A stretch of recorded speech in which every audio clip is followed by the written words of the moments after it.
नहमदुहु नुसल्ली अला रसूलिहिल करीम अम्मा बाद फौज बिल्लाहि मिनश शैतानिर रजीम बिस्मिल्लाहिर रहमानिर रहीम। सदका बिन मरदास ने अपने वालिद से रवायत की है कि इंताकिया के मज़ाफात में मैंने एक ऊंची जगह पर 3 कब्रें देखी। उन पर इशार लिखे हुए थे कि जिंदगी से वो शख्स क्या लज्जत हासिल कर सकता है जो ये जानता हो कि खुदावंदे आलम उससे जरूर बाज पुरस करेगा और उस बंदे के साथ की जाने वाली नाइंसाफियों का बदला लेगा। जो भलाइयाँ उसने की है उसका जजा देगा। दूसरी कब्र पर लिखा था, क्या लज्जत पाएगा वो जो यकीन रखता हो इस बात पर कि उसकी मौत अचानक ही आ जाएगी, उसकी सारी बड़ाई और मुल्क छीन ले जाएगी और उसके घर में मिलाएगी जिसका वो मुस्तहिक हो। तीसरी कब्र पर लिखा था, कैसे मजे लूटोगे वो जिसका रुख ऐसी मंजिल की तरफ है जिस पर उतरना जवानों को बूढ़ा कर देता है, जो चेहरे के नकूश को बहुत जल्द मिटा देता है, जिसके जोड़ बसीदा हो जाएंगे। रावी कहता है कि मैं एक बूढ़े के पास जा पहुंचा। मैंने उन कब्रों के बारे में उस बूढ़े से बात की। मैंने कहा कि मैंने ये अजीब वाकया देखा है। बूढ़े ने कहा कि उसका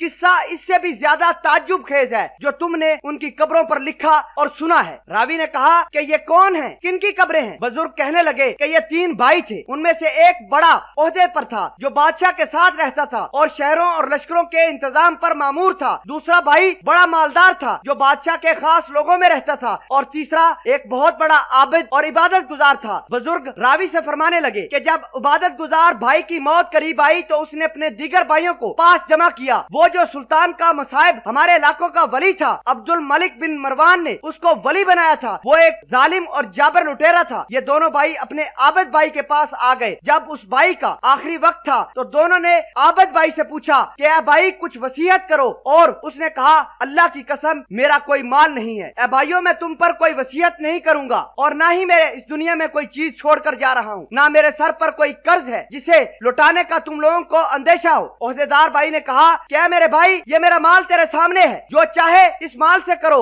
वसीयत करो, मैं इस माल को उस शख्स को दे दूंगा। ताजिर भाई ने कहा, ऐ मेरे भाई, मेरी दौलत, मेरी कसरत दौलत का पता तुमको है, शायद तेरे दिल में किसी की भलाई का अरमान रह गया हो, तुम मुझे हुक्म दे, वसीयत कर, मैं ये दौलत बगैर सोचे समझे उसको दे दूंगा। इबादत गुजार भाई दोनों भाइयों की तरफ मुतवज्जा हुआ और कहा, मुझे तुम्हारे माल की कोई जरूरत नहीं, लेकिन मुझसे एक वादा करो। उन्होंने कहा, हाँ भाई बताओ, कौन सा वादा लेना चाहते हो? बुजुर्ग और आबिद इबादत गुजार भाई ने कहा कि जब मैं मर जाऊं तो मुझे गुस्ल देना, कफन पहनाकर एक ऊंची जमीन में दफन कर देना और मेरी कब्र पर यह अशार लिखना कि जिंदगी से वो शख्स क्या मजे ले सकता है जो ये जानता है कि खुदावंदे आलम उससे बाज पुरस करेगा, उसके बंदों के साथ नाइंसाफी का बदला लेगा और नेकियों की जजा देगा। आबिद गुजार भाइयों ने अपने भाई से कहा कि जब ये काम कर लो तो रोजाना मेरी कब्र पर आया करना, शायद तुम्हें नसीहत नसीब हो। उन्होंने उसकी मौत के बाद ऐसा ही किया। ओहदेदार भाई अपने लश्कर के साथ रोजाना अपने भाई की कब्र पर आता और उतर कर उन अशार को पढ़ता, रोता। जब तीसरा दिन हुआ तो लश्कर के साथ हस्बे मामूल आया और उतर कर रोने लगा। फिर जब वापसी का इरादा किया तो उस कब्र के अंदर से धड़म की आवाज आई। करीब था कि उस भाई का कलेजा फट जाता। वो खौफ के मारे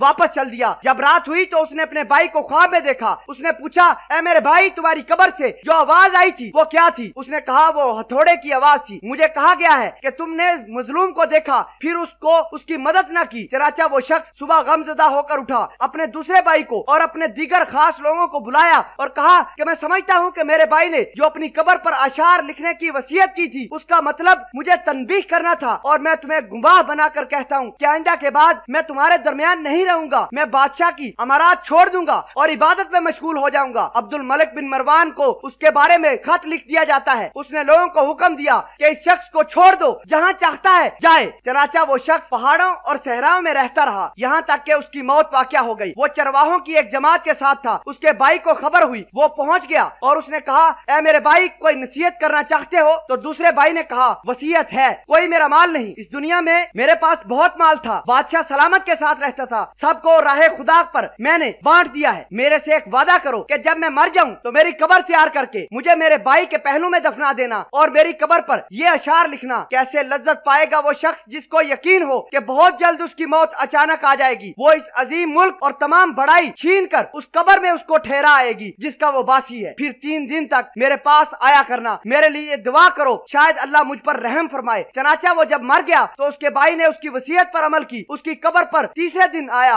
और दवा की, रोया। जब वापस जाने लगा तो उसने एक शदीद आवाज सुनी जिससे उसकी अकल जायल होने के करीब थी। चनाचा वो शख्स बेचैन होकर کر گھر واپس لوٹ گیا۔ رات کو اس نے اپنے بھائی کو خواب میں دیکھا۔ دوسرے بھائی نے کہا کہ میں تو خیریت سے ہوں، اللہ کا شکر ہے۔ اور جو دوسرا بھائی ہے وہ جو زاہد تھا، عابد تھا، نیکوکار تھا، عبادت گزار تھا، وہ اللہ نے اس کو نیکوکاروں کے ساتھ رکھا ہے۔ بھائی نے خواب میں اپنے دوسرے بھائی کو بتایا کہ اے بھائی، دنیا یا آخرت میں جو کچھ کرو گے وہی تم قبر میں دیکھو گے، بس اپنی مالداری کو فقیری سے پہلے غنیمت سمجھو۔ راوی بیان کرتا ہے کہ تیسرے بھائی نے بھی اپنی مال دولت چھوڑ کر دنیا سے کنارہ کشی کر لی اور اپنے مال کو لوگوں میں تقسیم کر دیا اور اللہ کی عبادت میں لگ گیا۔ اس کا ایک بڑا بیٹا ہو کر انتہائی خوبصورت اور باکمال نوجوان بنا، تجارت شروع کی، یہاں تک کہ تجارت میں اہم مقام حاصل کیا۔ جب تیسرے بھائی کی موت کا وقت قریب آیا تو اس نے اپنے بیٹے کو بلایا اور کہا کہ اے بیٹا، میری وصیت ہے کہ میری کوئی اس دنیا میں مال و دولت نہیں، بس میں تجھ سے ایک وعدہ لینا چاہتا ہوں کہ جب میں مر جاؤں تو مجھے اپنے چچوں کے ساتھ دفنا دینا۔ میری قبر پر یہ اشعار بھی لکھ دینا کہ کیسے مزے لے گا زندگی سے وہ جس کا رخ ایسی قبر کی طرف ہو جس کی گھاٹ نوجوانوں کو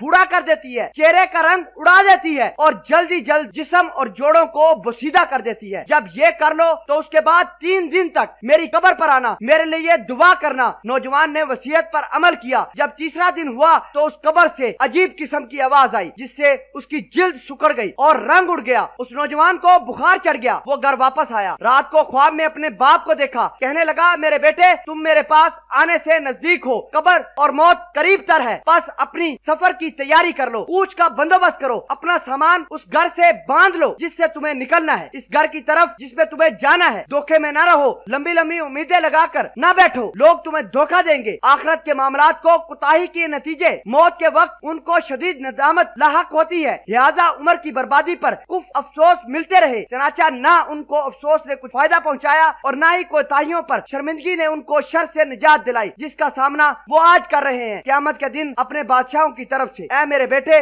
جلدی جلدی کرو، ایسا نہ ہو کہ تم قبر میں خالی ہاتھ آ جاؤ۔ اللہ پاک ان قبروں سے ہم سب کو سیکھنے کی توفیق عطا فرمائے اور سامان قبر تیار کرنے کی توفیق عطا فرمائے، ایسا سامان جو ان 3 بھائیوں نے اکٹھا کیا۔ اللہ پاک سامان قبر ہمیں بھی اکٹھا کرنے کی توفیق عطا فرمائے، آمین یا رب العالمین۔